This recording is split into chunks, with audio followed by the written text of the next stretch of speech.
रावण की जन्म की कथा भाग 1 के लिए हमारे चैनल को सब्सक्राइब करें। अगस्त्य मुनि ने कहना जारी रखा। पिता की आज्ञा पाकर कैकसी विश्रवा के पास गई। उस समय भयंकर आंधी चल रही थी। आकाश में मेघ गरज रहे थे। कैकसी का अभिप्राय जानकर विश्रवा ने कहा, भद्रे, तुम इस कुबेला में आई हो, मैं तुम्हारी इच्छा तो पूरी कर दूंगा, परंतु इससे तुम्हारी संतान दुष्ट प्रभाव वाली होगी और कुकर्म वाली होगी। मुनि की बात सुनकर कैकसी उनके चरणों में गिर पड़ी और बोली कि हे भगवान, आप ब्रह्मवादी महात्मा हैं, आपसे मैं ऐसा दुराचारी संतान पाने की आशा नहीं करती, अतः आप मुझ पर कृपा करें। कैकसी के वचन सुनकर मुनि विश्रवा ने कहा कि अच्छा, तो तुम्हारा सबसे छोटा पुत्र सदाचारी और धर्मात्मा होगा। इस प्रकार कैकसी के 10 मुख पुत्र वाले मुख का जन्म हुआ, जिसका नाम दशग्रीव रखा गया। उसके पश्चात कुंभकर्ण, शूर्पणखा और विभीषण के जन्म हुए। दशग्रीव और कुंभकर्ण अत्यंत दुष्ट थे, किंतु विभीषण धर्मात्मा प्रकृति का था। अपने भाई वैश्रवण से भी अधिक पराक्रमी और शक्तिशाली बनने के लिए दशग्रीव ने अपने भाइयों सहित ब्रह्मा जी की तपस्या की। ब्रह्मा के प्रसन्न होने पर दशग्रीव ने मांगा कि मैं गरुड़, नाग, यक्ष, दैत्य, दानव, राक्षस तथा देवताओं के लिए अवध्य हो जाऊं। ब्रह्मा जी ने तथास्तु कहकर उसकी इच्छा पूरी कर दी। विभीषण ने धर्म में अविचलित मत और कुंभकर्ण ने वर्षों तक सोने का वरदान पाया। फिर दशग्रीव ने लंका के राजा कुबेर को विवश किया कि वह लंका को छोड़कर अपना राज्य उसे सौंप दे। अपने पिता विश्रवा के समझाने पर कुबेर ने लंका का परित्याग किया और रावण अपनी सेना, भाइयों तथा सेवकों के साथ लंका में रहने लगा। लंका में जम जाने के बाद अपने बहन शूर्पणखा का विवाह कालका के पुत्र दानवराज विद्युत विभुआ से के साथ कर दिया। उसने स्वयं दीति के पुत्र मय की कन्या मंदोदरी के साथ विवाह किया, जो हेमा नामक अप्सरा के गर्भ से उत्पन्न हुई थी।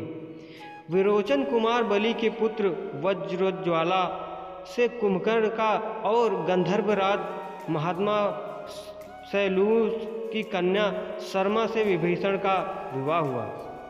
कुछ समय पश्चात मंदोदरी ने मेघनाद को जन्म दिया, जो इंद्र को परास्त कर संसार में इंद्रजीत के नाम से प्रसिद्ध हुआ।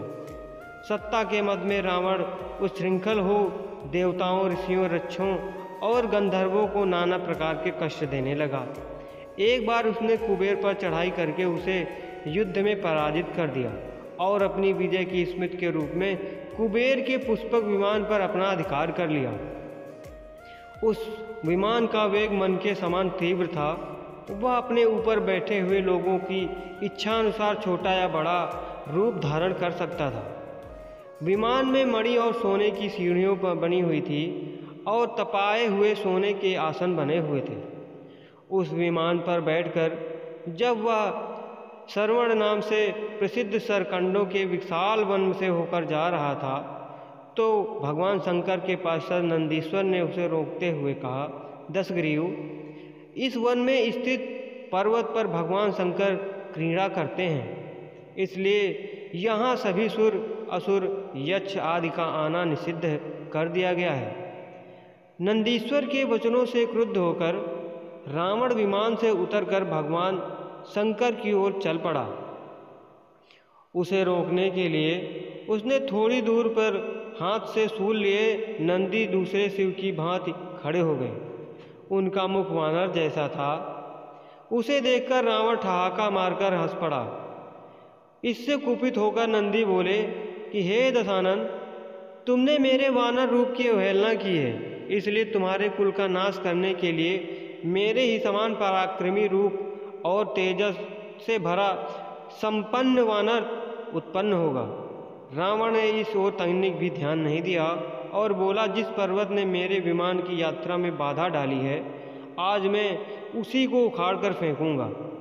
यह कहकर उसने पर्वत के निचले भाग में हाथ डालकर उसे उठाने का प्रयत्न किया। जब पर्वत हिलाने लगा तो भगवान शंकर ने उस पर्वत को अपने पैर के अंगूठे से दबा दिया। उसने इससे रावण का हाथ पूरी तरह से दब गया और वह पीड़ा से चिल्लाने लगा। जब वह किसी प्रकार से हाथ निकाल सका तो रोते रोते भगवान शंकर की स्तुति की और क्षमा प्रार्थना करने लगा। इस पर भगवान शंकर ने उसे क्षमा कर दिया और उसके प्रार्थना करने पर उसे एक चंद्रहास नामक खड्ग भी दिया। दोस्तों, आपको ये कहानी कैसी लगी कमेंट करके बताइएगा।